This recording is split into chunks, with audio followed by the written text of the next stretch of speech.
Oi, pessoal, tudo bem? Eu sou a Gabi Navarro, da Movo RH, E eu sou Elisa Paulucci, da Movo RH Business and Law. e hoje a gente vai conversar um pouquinho com vocês sobre quais são as dificuldades do recrutamento e seleção para a área jurídica, né, Li? E aí, o que você acha que são principalmente os principais pontos, né, ali na dificuldade de conduzir um recrutamento e seleção? Na área jurídica, são várias dificuldades que eu vejo, Gabi, mas assim, acho que a primeira, e que eu já coloco, é que são perfis muito específicos de profissionais, seja para escritório de advocacia ou para uma consultoria, para uma Big Four. O perfil, o profissional de jurídico ou de taxes hoje, né, de impostos, ele tem muitas especialidades, então é uma gama infinita. Então, seja, tá bom, advogado pode ser civil, pode ser trabalhista, pode ser criminal, pode ser, enfim. E dentro da área de impostos, que é a minha especialidade, também você tem diversas especialidades de profissional. Então, quando a empresa está contratando, apesar de hoje se dar valor para um perfil mais generalista, que entende de vários impostos, existe muitas empresas procurando alguém com muito conhecimento em um determinado imposto. Então, assim, eu preciso que a pessoa entenda e saiba fazer cálculo de ICMS-ST no setor de alimentos, então, e conheça a legislação desse estado, daquele outro estado, conheça também impacto na importação de insumos para esses produtos. Então, assim, é muito específico.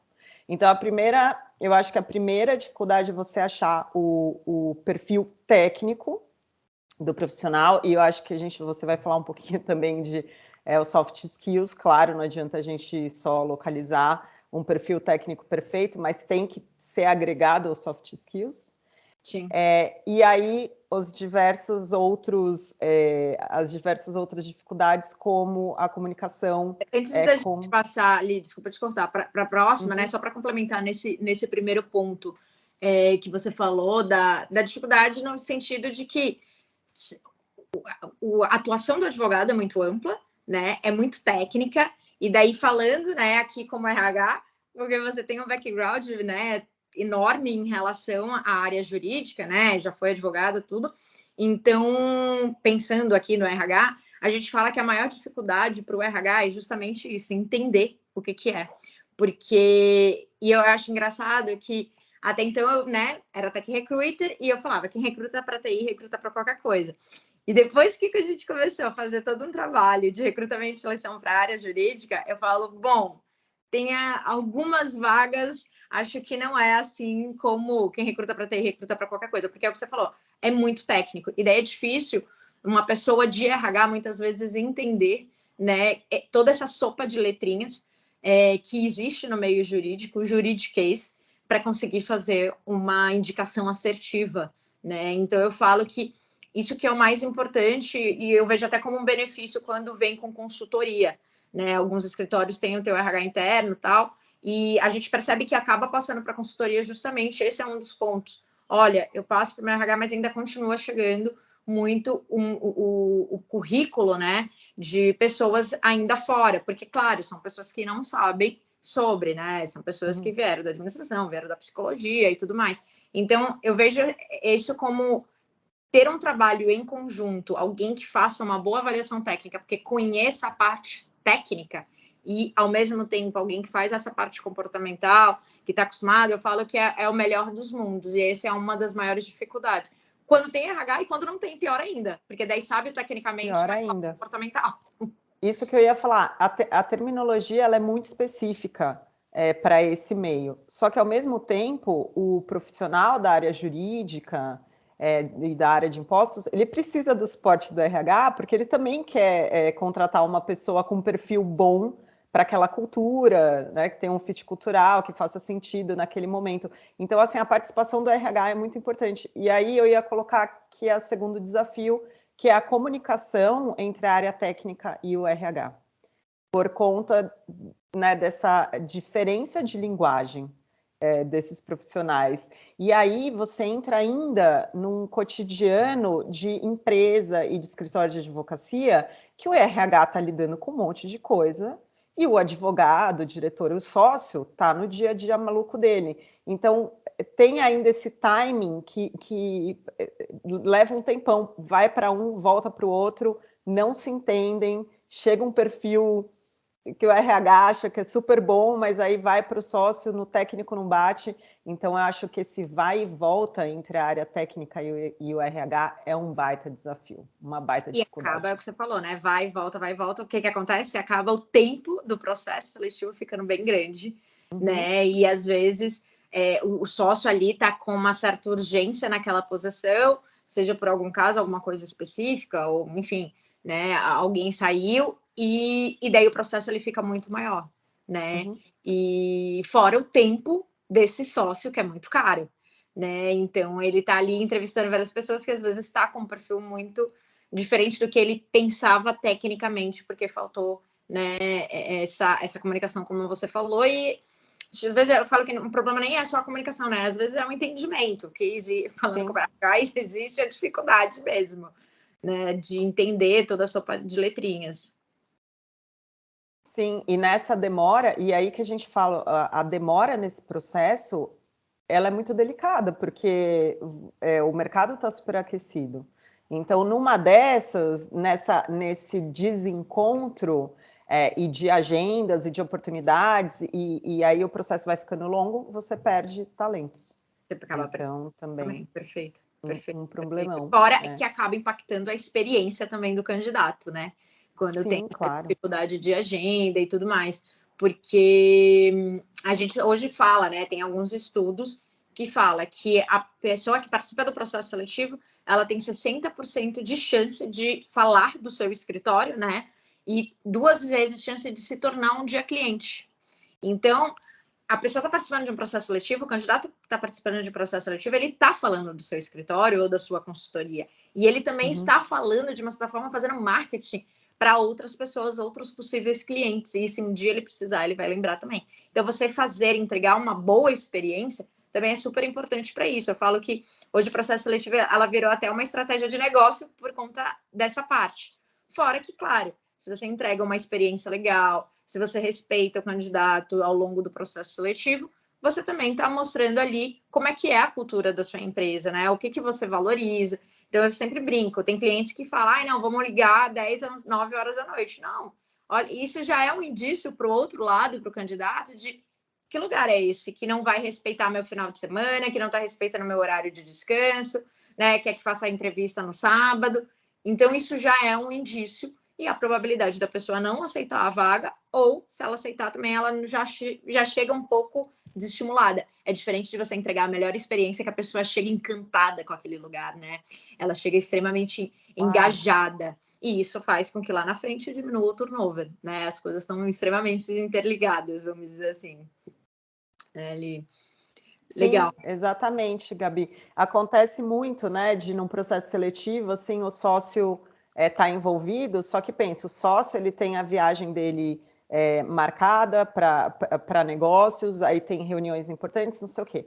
Começou o processo, aí o candidato não recebe por 2 semanas nenhuma notícia daquela vaga. E aí o RH tentando falar com o sócio para ter possibilidade de agenda, aí passa mais 3 dias, porque o sócio não sei o quê, aí quando o sócio volta, o candidato já está naquela, vai rolar essa vaga, não vai rolar essa vaga, aí de repente o RH liga desesperado e fala, você pode amanhã às 8 da manhã, porque o sócio vai estar aqui nessa hora. Então, assim, e aí às vezes chega para o sócio e aí não é aquela pessoa. Então, eu acho que, e a gente falando aqui, né, do serviço que a gente presta, né, Gabi, chegar um perfil redondo para um sócio, para um diretor, para enfim, um coordenador que vai contratar aquele profissional, é 80% do caminho andado. 80%. Já foi feita uma análise comportamental, já foi feita uma análise técnica de acordo com todos os direcionamentos passados pelo contratante, e o currículo bonitinho, a agenda também, já direcionada quando pode, e a gente do nosso lado administrando a expectativa do candidato, com todo um respeito, com todo um cuidado também. Olha, a gente tem a expectativa que essa fase demore tanto tempo, essa outra fase demora tanto tempo, a primeira fase ocorre assim, assim, assado. Então, a gente está falando das dificuldades, mas eu também já comecei a falar das soluções, né? Tem dificuldade, mas tem solução. Já tô falando de quando você lida de outra forma com esse processo, definitivamente. Eu acho que... Legal. E a gente falou bastante assim, pensando quando tem RH, né? Mas eu acho que existem muitos escritórios boutiques que não têm o RH, que quem acaba fazendo essa posição é um sócio, né? E isso eu vejo que impacta muito no processo seletivo, porque tem a dificuldade de, ok, o RH ele sabe prospectar, né? Ele dá um aporte um pouquinho maior, apesar de já ter estado na outra ponta, eu admito que hoje são poucos os RHs que atuam como uma consultoria interna, né? Que sabe fazer o trabalho de um headhunter. Que é o quê? Hoje a maioria dos RHs recebem essa vaga, faz uma publicação ali em diversas plataformas, LinkedIn, em diversas plataformas de vagas, e recebe esses currículos, né? Eu falo que é um recrutamento passiva. mais passivo, exato. Enquanto que o headhunter tem um outro papel. O papel dele é de ser mais ativo. Então, por exemplo, aqui a gente até chega assim, a abrir a vaga no site da Mova, no LinkedIn, a gente tem uma plataforma que consegue automatizar, vai para mais de 38 plataformas de vagas, mas eu falo, né? Se a gente esperar o bom candidato aparecer, a gente perde muito tempo, né? A gente sabe que entrevista muitos candidatos fora do perfil, então é muito mais uma forma ativa de ir lá, bater na porta e falar: ei, te encontrei aqui, você tem interesse? Até porque também o RH ele tem um problema, né? Às vezes ele não pode ir para o concorrente porque pode criar uma situação ali desconfortável. Desagradável, exatamente. Porque a gente sabe que o meio, né, jurídico é bem pequenininho. O sócio de um conhece o sócio de outro, porque já trabalhou em outro lugar antes, né? Tem uma boa relação, faz, às vezes, alguns casos juntos, né? Tem essas parcerias. Então, fica complicado. Enquanto que um headhunter é diferente, né? Você pode ir lá bater na porta, até porque a gente não abre para qual a empresa é inicialmente, só ao longo do processo seletivo, e falar: olha, eu tô com uma vaga aqui que tem o teu perfil. Então, o processo fica muito mais rápido, muito mais ágil, muito mais assertivo. E daí eu falo, hoje, se a maioria dos RHs tem essa dificuldade, porque não é do meio deles, realmente isso é muito mais um perfil de consultoria, de fazer essa prospecção ativa, de ser um headhunter, né? Eu falo, imagina um sócio fazer isso, né? Muitas vezes nem sabe como fazer, como abordar, como pesquisar no LinkedIn, né? Não tem as ferramentas necessárias, porque eu falo que não é só ter o LinkedIn normal, precisa ter outras ferramentas que as consultorias têm, né? De fazer toda essa parte mais ativa. Fora que é algo trabalhoso, eu falo que é igual um processinho de vendas, o funil de vendas. Você tem que falar com X pessoas para conseguir marcar X entrevistas, para mandar para o cliente mais X para ter o finalista. Então, isso tudo um sócio fazer quando não tem o apoio de um RH é impossível, né? São muitas horas de sócio envolvido, ou de um coordenador, ou de um advogado sênior. E aí, de novo, aquela questão, né? A maioria dos profissionais são contratados pelo perfil técnico, mas não permanecem pelo perfil comportamental, né, Gabi, nas empresas e nos escritórios. Então, o que acontece muito, que eu vejo, é que o sócio, ou, enfim, o chefe dessa pessoa vai contratar, às vezes, muito direcionado no perfil técnico. Ah, perfeito, sabe tudo. Tem toda a formação, tem todo a pós, não sei o quê, o doutorado, o mestrado, não sei o quê. De repente, entra e tem zero fit ali. Zero fit. Então, olha, aí você perdeu todas essas horas desses profissionais nessa busca entre uma pessoa e não tem o fit cultural, ou não tem o perfil comportamental adequado para aquele cargo, para aquela vaga. E aí mais tempo perdido e dinheiro, porque você trazer uma pessoa, contratar, desligar e aí recomeçar, tem um custo envolvido. O custo que é tangível, né, que a gente consegue colocar ali na ponta do lápis, o quanto você teve de custo para contratar aquela pessoa, fora todos os impostos. Hoje tem, né, umas contas que fala que é de 0,25% a 1,5% do salário da pessoa do ano, por cento não, né, de 0,25% a 1,5% salário do ano da pessoa. Então, é algo assim, muito caro. Eu falo que daí também tem o intangível, como você bem falou, na questão de clima, né?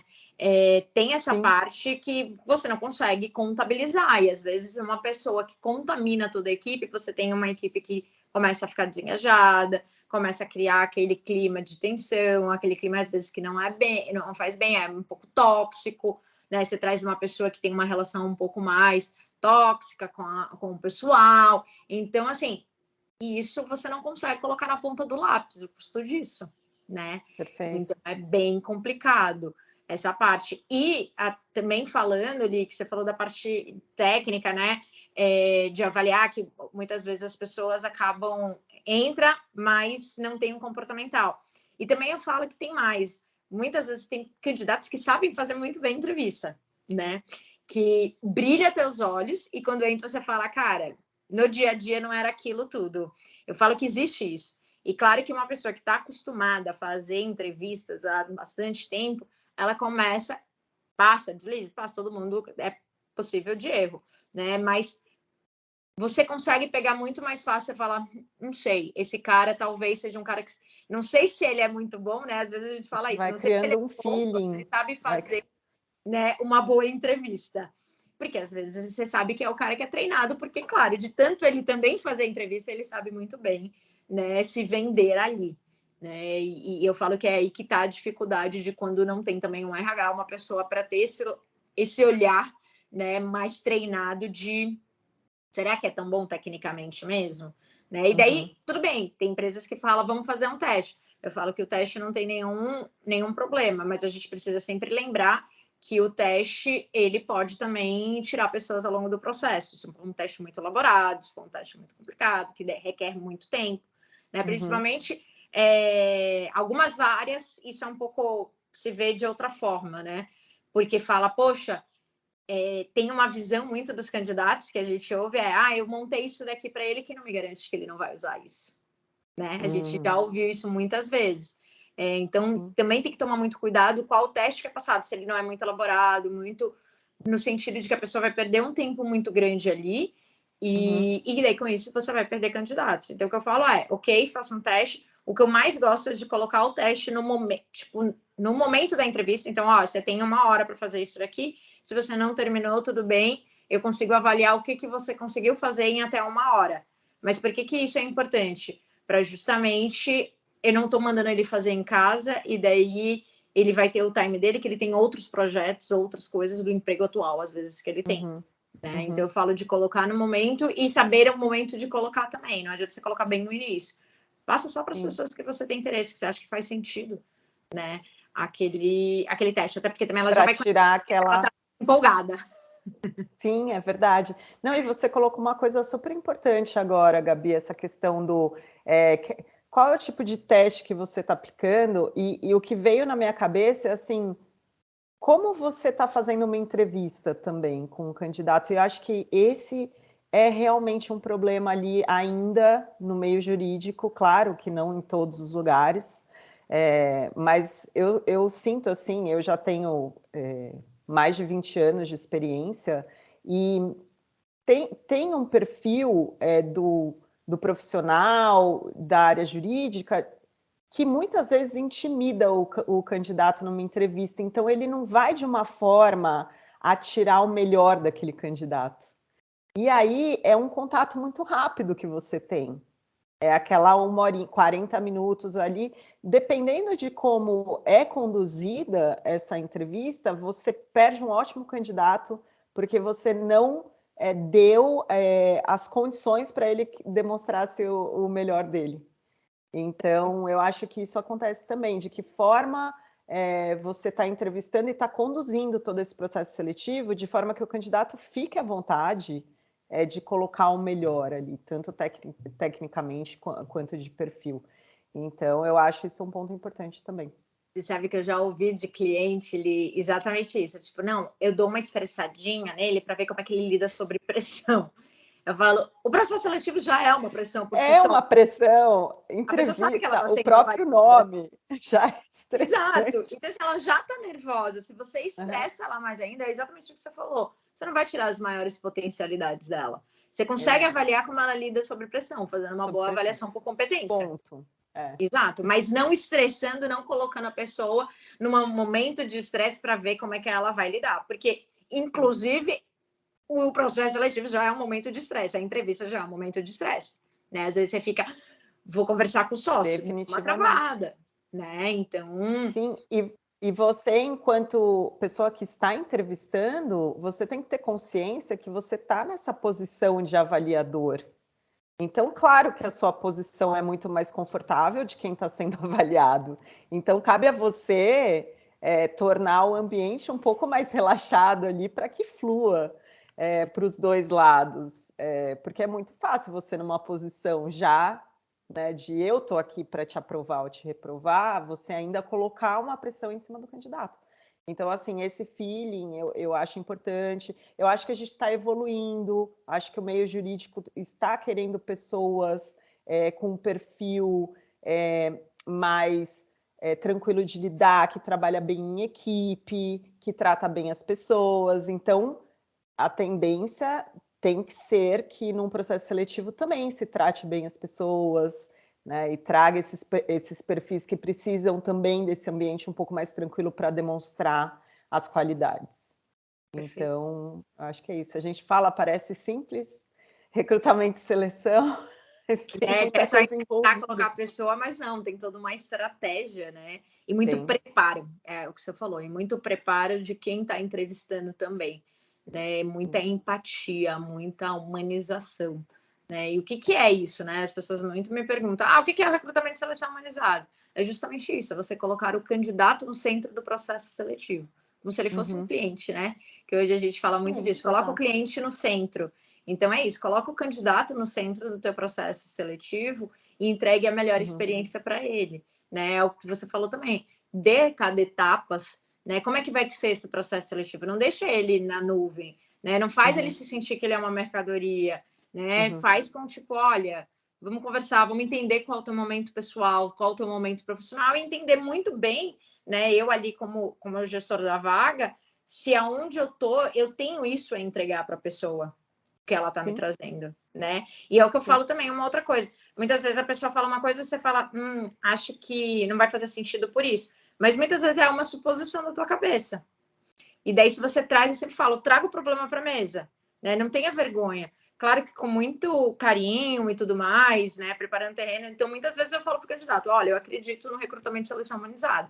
Você me falou isso daqui e eu fiquei um pouco incomodada, fiquei pensando nisso daqui que pode acontecer. Faz sentido? É isso mesmo? Né? Confirme com a pessoa se aquela tua suposição é real ou não. Né? E daí, a partir do momento do que ela trouxer, você avalia se vai fazer sentido ou não, se você se sentiu confortável, se você se sentiu seguro ou não com a resposta da pessoa. Mas daí é diferente do que você já supor algo e nem trouxe a possibilidade para o outro explicar se, não, você entendeu errado, não é isso não. Né? Ou, tipo, realmente meu sonho, meu interesse é um dia virar sócio, sei lá. E naquele escritório a possibilidade é que não tem, de curto, médio prazo, não tem para onde, é um escritório boutique, não tem para onde a pessoa crescer, ela não tem como virar sócio, porque já tem todos os sócios de cada área, enfim. E daí você sabe que a pessoa está com essa expectativa. Mas é melhor você trazer, e às vezes a pessoa fala, não, eu quero, mas eu sei que falta muito, falta ainda 15 anos. Ok, 15 anos é diferente do que você supor que a pessoa já estava imaginando que queria. Já está com uma expectativa imediata. Exato, é isso mesmo. Né? É uma sensibilidade para pegar uns pontos, para pegar algumas questões da forma correta. É importante ter isso. É isso. Acho que é isso, né, Li? Todas as isso, Gabi. Da área jurídica. Então, agradeço por fazer essa live comigo, é sempre uma delícia, mas agradeço principalmente quem está nos assistindo. Eu falo para deixa seu comentário, curta, compartilha, traga para a gente quais são as dificuldades aí, né? Alguma outra que a gente não trouxe, compartilha, porque às vezes a dificuldade de um pode ser a dificuldade do outro, e daí com isso a solução do que alguém fez aí pode ser a solução para um outro lugar, e dessa forma a gente vai criando uma comunidade, vai se ajudando, né? Então, não deixe seu comentário, curta e compartilhe. Não se esqueça de assinar o sininho e juntos vamos humanizar aí as relações de trabalho.